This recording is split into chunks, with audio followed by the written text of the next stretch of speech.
Denis Sauvageau est producteur de blé et d'orge à Falaire dans le nord-ouest de l'Alberta.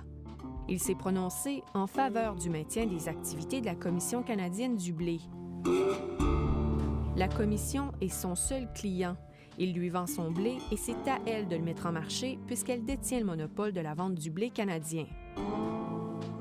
Matt Sawyer, lui, cultive du blé, de l'orge et du canola à Acme dans le sud de l'Alberta. Il voudrait pouvoir vendre lui-même son orge et son blé à qui bon lui semble au prix qu'il aura négocié.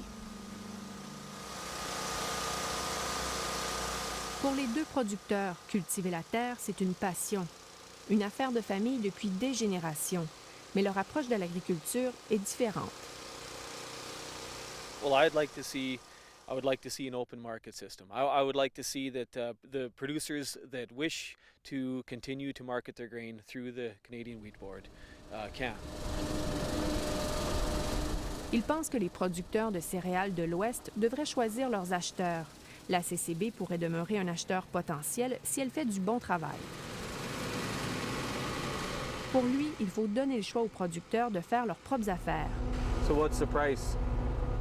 Oh, okay. So do you have any room or not? Il est convaincu que s'il mettait lui-même en marché son orge, il obtiendrait de meilleurs prix que ce que lui offre la CCB. I think that's something that could be done that isn't. There could be a lot more market development there that the Wheat Board's not doing. Il pense que la CCB ne développe pas suffisamment de marchés intéressants pour les producteurs d'orge. La Commission vend le blé et l'orge des producteurs sur les marchés extérieurs. Mais c'est seulement 25 % de l'orge produite au Canada qui est exportée, alors que c'est près de 80 % du blé.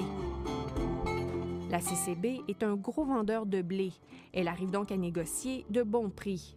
Le blé est aussi une matière première, plus facile à écouler sur les marchés, contrairement à l'orge qui sert principalement à deux choses, faire de la bière ou nourrir les animaux.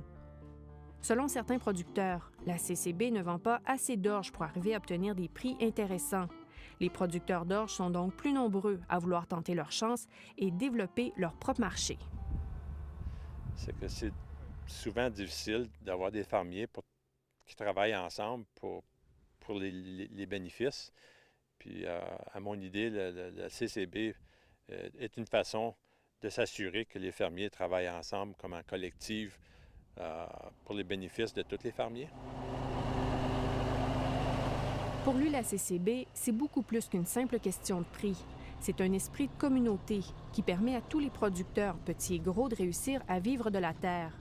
Parce que sans la CCB, les petits producteurs n'auraient pas les reins suffisamment solides pour concurrencer sur les marchés internationaux.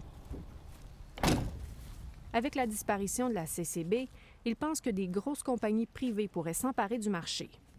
Avec mes expériences que j'ai eues avec ces compagnies-là, je pense qu'ils sont pas toujours... ils travaillent pas toujours pour le bien des fermiers. Parce que eux autres, il faut qu'ils fournissent des profits pour leurs shareholders.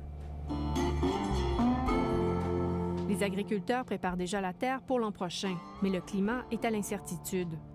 Les producteurs canadiens ne comprennent pas encore toutes les conséquences qu'aura l'abolition du monopole de la Commission canadienne du blé.